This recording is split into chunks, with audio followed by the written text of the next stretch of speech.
सभी मेरे भाई और बहनों और आंगनबाड़ी की कार्यकर्तियों जो मुझे दिखाई दे रही हैं, मंच पर उपस्थित मेरे साथ आपकी बहुत ही कर्मठ जुझारू विधायक सत्ता भदौरिया जी, जिला अध्यक्ष हमारे भाई गुप्ता जी, शाक्य जी, ब्लॉक प्रमुख और हमारे जिलाधिकारी टावा के और सीडीओ भी बैठे हैं, और यहाँ पत्रकार बंधु। ये मेला क्यों लगा आप लोगों को पता नहीं कितनी जानकारी है, लेकिन कहते हैं ना, सरकार तुम्हारे दरवाजे पर आई है तुम्हें जानकारी देने कि केंद्र सरकार की और प्रदेश सरकार की क्या क्या योजनाएं चल रही हैं। किसानों के लिए उन्होंने किसान सम्मान निधि बनाई, उनकी फसल बीमा योजना बनाई, बेटियों की सुरक्षा के लिए उन्होंने मेरे विभाग से अनेक योजनाएं चलाई। जो हमारी निराश्रित बहनें हैं उन्हें पेंशन दी। आज हम पूरे उत्तर प्रदेश में करीब 40 लाख निराश्रित बहनों को या विधवा बहनों को पेंशन दे रहे हैं।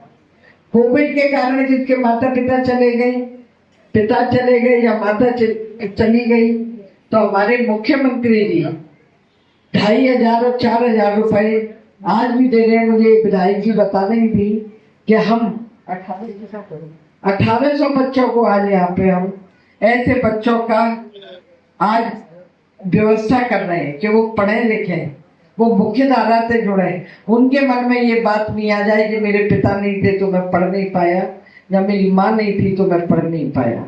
ऐसी अनेक योजनाएं। बाहर मेले में मैं देख रही हूँ, स्वास्थ्य मेला लगा हुआ है, आयुष वाले अपना मेला लेके बैठे हुए हैं, खून की जांच हो रही है, गर्भवती बहनों की जांच हो रही है कि इनका खून सही है कि नहीं, इन्हें किसी चीज की कमी तो नहीं है, इनका बच्चा स्वस्थ हो। सारे काम आपको निःशुल्क राशन मिल रहा है, और अब से नहीं, कोविड काल से मिल रहा है ना। राशन मिल रहा है कि नहीं मिल रहा है? जरा हाथ उठा के बताओ। निःशुल्क राशन मिल रहा है। और जिस बहन का राशन कार्ड नहीं बना हो, अभी बता रही थी हमारी विधायक जी, अपने उनकी चौपालों पे जाके राशन कार्ड बनवाओ। आप भी राशन लो जिनका नहीं बनवा।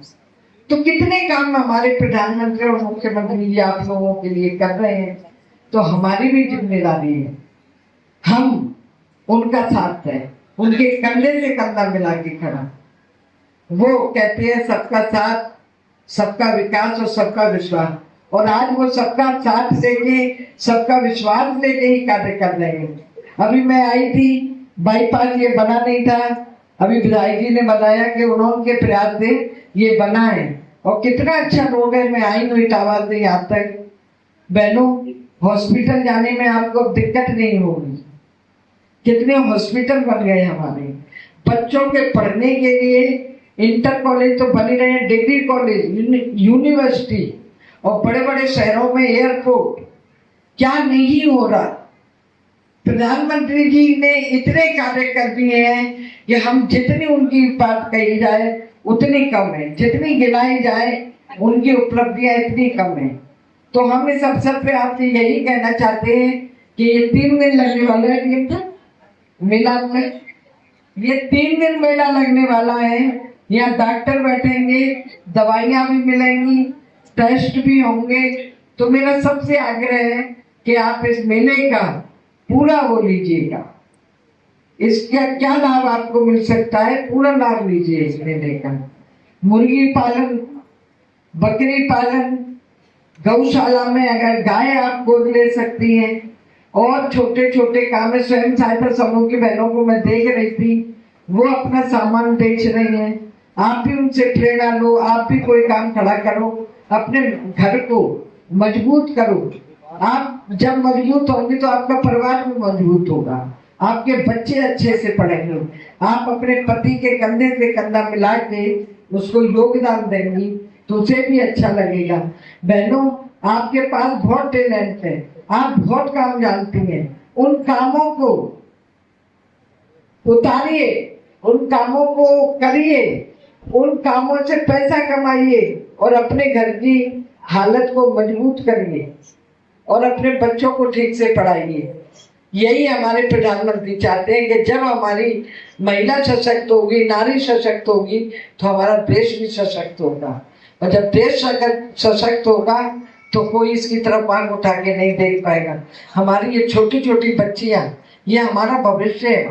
इनको हम अच्छे से अच्छा भोजन दें, अच्छे से अच्छा खाना दें, जिससे ये ठीक से विकसित हो, इनका मानसिक विकास भी अच्छा हो, इनका शरीर भी अच्छे से विकसित हो, ये खूब पढ़े लिखे और अपने माता पिता का सहारा बने, और ससुराल जाए तो अपने पति का सहारा बने।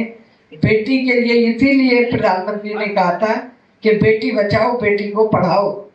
बेटी को पढ़ाना भी है, उसे ऐसा नहीं कि वो बड़ी हुई तो अपने साथ तू भी मेरा हाथ बटा, खाना बना, बर्तन धो दे, ये मत कराओ।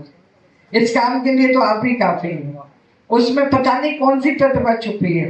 वो डॉक्टर बन जाए, वो इंजीनियर बन जाए, वो पायलट बन जाए, वो जज बन जाए, वो वकील बन जाए, कोई हमारी तरह राजनीति में भी आ जाए। तो बेटियों की चिंता हमें ज्यादा करनी है और बेटी को पढ़ाना भी है और बचाना भी है। अगर गर्भ में तीसरी भी बेटी आ गई है तो उसे भी आने दो, उसे भी पालो, उसे भी आगे बढ़ाओ। आज तो मैं ये कहती हूँ कि जिसके घर में 2-3 बेटियां हैं वो घर बहुत भाग्यशाली है। आगे चल के बेटियां ही आपको पूछने वाली हैं, वही आपकी चिंता करेंगी। आप बीमार हो जाओगे तो आपको वही फोन करेंगी, वही दवा दिलाएंगी। केवल ये है कि उनका बचपन आप संभाल दो, उन्हें अच्छा बना दो, इस काबिल बना दो कि वो तुम्हारी भी मदद करें और ससुराल में अपने पति की भी मदद करें। यही हमारे प्रधानमंत्री जी और मुख्यमंत्री की योजना है। और इस योजना को इतनी सारी बहनें बैठी हैं इसलिए मैंने बताया।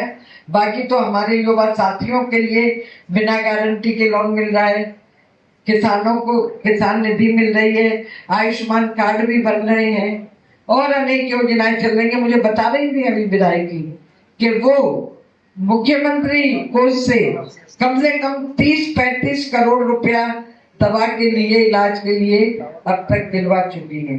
तो हम लोग तो काम कर ही रहे हैं अपना। अब हमारा तो आपसे यही निवेदन है कि आप अपने प्रधानमंत्री के और मुख्यमंत्री के हाथ मजबूत करिए।